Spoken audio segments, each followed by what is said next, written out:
बिशनपुर सिदा district hospital लेबसे सिदगी चंगजिन बा होरे अदु सिदे खरे चलगा लेने बको आई फैमिली चे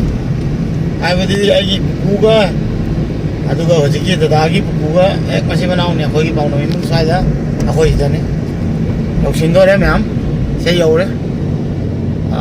असिदे गाड़ी खामी हे जे असिदे यौरे हाबे तार मैम सिदे गाड़ी खामने अदुगा चंगसे मैम अखोय युम यौजरे हाबे तारे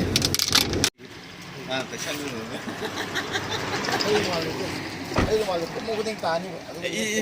mà tôi tay này kìa. tao cũng không biết cái này, nó tay này mà đâu không ta. Em yêu đấy sáng là xin em, đó thì tay lòng ngâm mà này thôi. Blogger, blogging. Đó lại không đây. Sắp sao đang cho biết nó. À nó, mà tâm sắp sao mà tâm yêu vậy.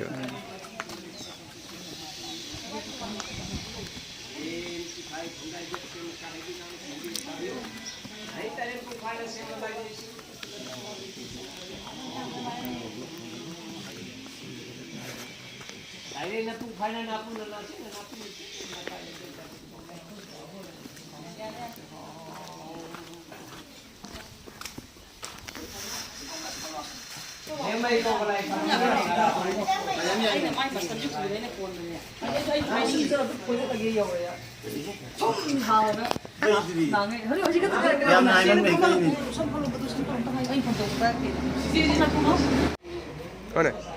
Ya pemain dulu.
Super spesial.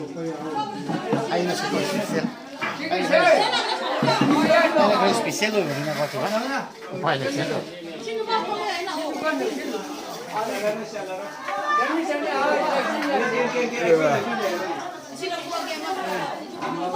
Buat komunitas, buat komunitas. Tahu beri tahu lele. Ini ani. Ani. Itu saya deh.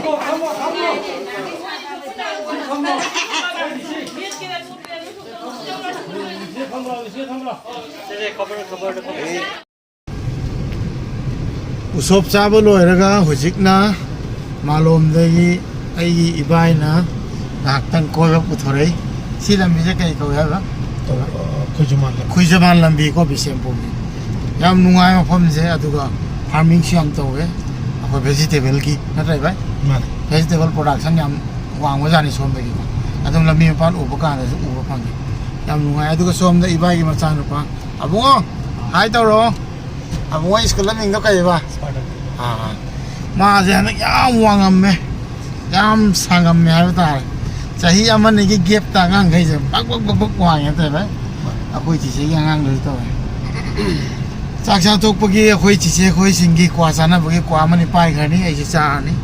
By जादे अदु ngak को थोरपने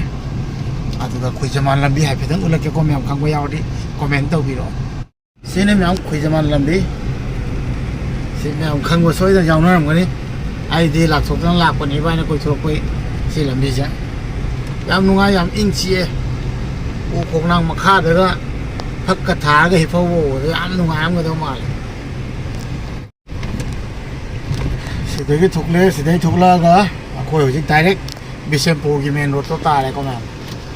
सोन साइतना बिशेमपुर की थाना लेरनी को police station अदुगा सोम साइतना direct बिशेमपुर की बाजार लेरे Bishnupur public school लेरे सीधा अदुगा सीजना सबजेंग चुमना अखोई बिशेमपुर की बाजार अदुगा लोइनमक सिम तिदिम रोड हाइ तारे कोइ भाई तिदिम रोड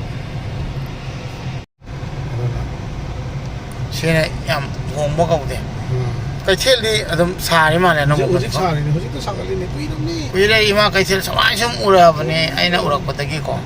चेंजेस यामना लैते हाइबे ताने मैम सिदा आइना आइदि साना पुनिंग फाउजबदो हाइबने को कैथेल लैरिबा मोंग बिशेमपुर की लैरिबा मोंग से आइदि हाना आइना पिङे दा लामबदो अदुदगी यामना चेंजेस उदे हाइदा सब माना saktam mi mo da ule ne am da aduna si khara develop ora gade hena phajagani hena kali mo pham jana tai bai